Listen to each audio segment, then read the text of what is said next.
Biography of doctor APJ Abdul Kalam. जन्म 15 अक्टूबर 1931 को रामेश्वरम, तमिलनाडु में हुआ।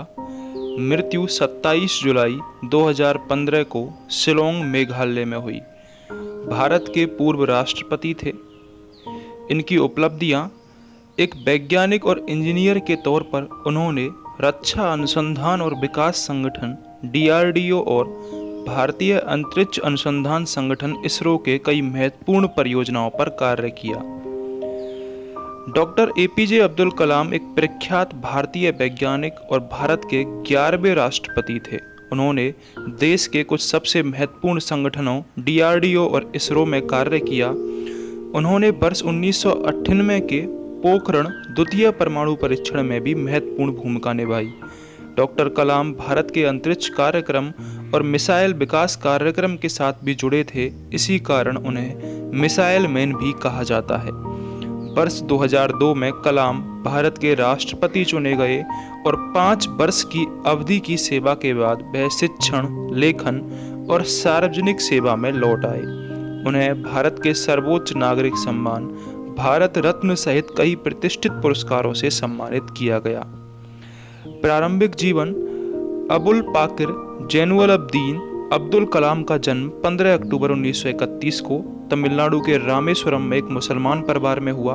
उनके पिता जैनुल अबिदीन एक नाविक थे और उनकी माता असीअम्मा एक गृहिणी थी।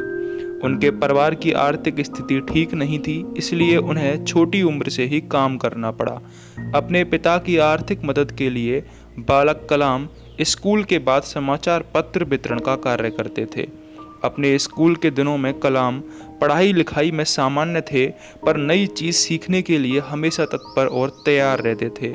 उनके अंदर सीखने की भूख थी और वो पढ़ाई पर घंटों ध्यान देते थे। उन्होंने अपने स्कूल की पढ़ाई रामनाथपुरम सच्चवार्थ मैट्रिकुलेशन स्कूल से पूरी की और उसके बाद तिरुचिरापल्ली के सेंट जोसेफ्स कॉलेज में दाखिला लिया, जहां से उन्होंने सन 1954 में भौतिक विज्ञान में स्नातक किया। उसके बाद वर्ष 1955 में वो मद्रास चले गए, जहां से उन्होंने एरोस्पेस इंजीनियरिंग की शिक्षा ग्रहण की। वर्ष 1960 में कलाम ने मद्रास इंस्टीट्यूट ऑफ टेक्नोलॉजी से इंजीनियरिंग की पढ़ाई पूरी की। Career: Madras institute of technology से इंजीनियरिंग की पढ़ाई पूरी करने के बाद कलाम ने रक्षा अनुसंधान और विकास संगठन में वैज्ञानिक के तौर पर भर्ती हुए। कलाम ने अपने करियर की शुरुआत भारतीय सेना के लिए एक छोटे हेलीकॉप्टर का डिजाइन बनाकर किया। DRDO में कलाम को उनके काम से संतुष्टि नहीं मिल रही थी। कलाम पंडित जवाहरलाल नेहरू द्वारा गठित Indian national committee for space research के सदस्य भी थे। इस दौरान उन्होंने प्रसिद्ध अंतरिक्ष वैज्ञानिक विक्रम साराभाई के साथ कार्य करने का अवसर मिला। वर्ष 1969 में उनका स्थानांतरण भारतीय अंतरिक्ष अनुसंधान संगठन इसरो में हुआ। यहाँ वो भारत के सैटेलाइट लॉन्च व्हीकल परियोजना के निदेशक के तौर पर नियुक्त किए गए थे।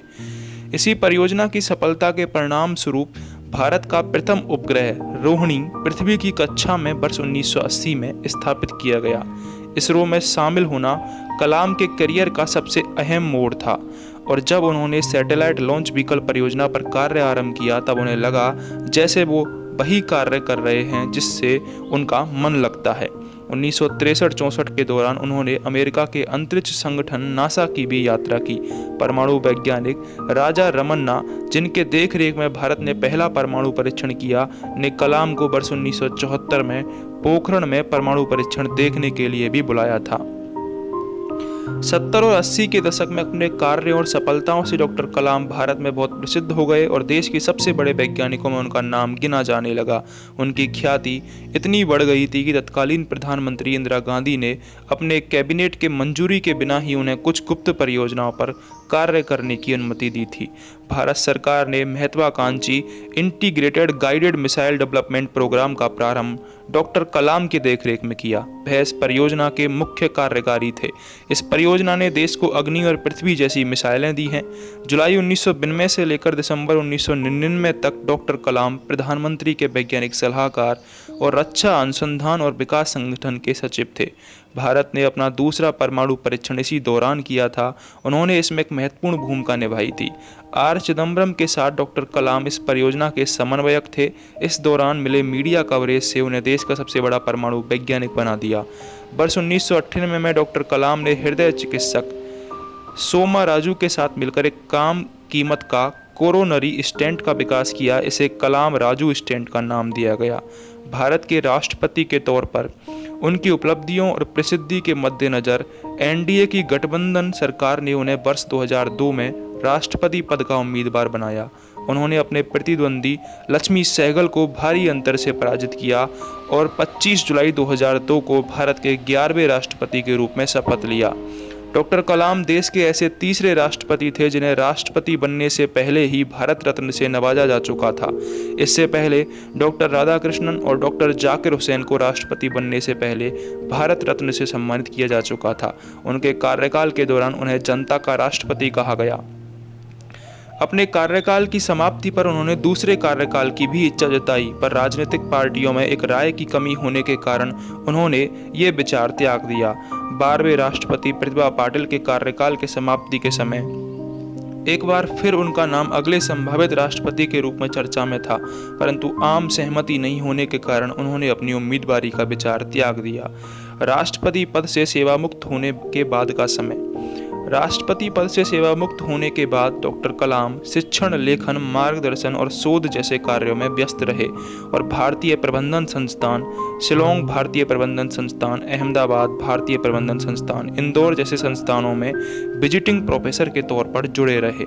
इसके अलावा वह भारतीय विज्ञान संस्थान बेंगलोर के fellow, Indian institute of space science and technology Thiruvananthapuram के चांसलर, अन्ना यूनिवर्सिटी चेन्नई में एरोस्पेस इंजीनियरिंग के प्रोफेसर भी रहे। उन्होंने आईआईटी हैदराबाद, बनारस हिंदू यूनिवर्सिटी और अन्ना यूनिवर्सिटी में सूचना प्रौद्योगिकी भी पढ़ाया था। कलाम हमेशा से देश के युवाओं और उनके भविष्य को बेहतर बनाने के बारे में बात करते थे। इसी संबंध में उन्होंने देश के युवाओं के लिए व्हाट कैन आई गिव पहल की शुरुआत भी की, जिसका भ्रष्टाचार का सफाया है। देश के युवाओं में उनकी लोकप्रियता को देखते हुए उन्हें 2 बार 2003-2004 में MTV youth icon of the year award के लिए मनोनीत भी किया गया था। वर्ष 2011 में प्रदर्शित हुए हिंदी फिल्म आई एम कलाम उनके जीवन से प्रभावित है। शिक्षण के अलावा डॉक्टर कलाम ने कई पुस्तकें भी लिखी, जिनमें प्रमुख है India 2020 a vision for the new millennium, wings of fire, an autobiography, ignited minds, unleashing the power within India, mission India, indomitable spirit आदि। पुरस्कार और सम्मान। देश और समाज के लिए किए गए उनके कार्यों के लिए डॉक्टर कलाम को अनेक पुरस्कारों से सम्मानित किया गया।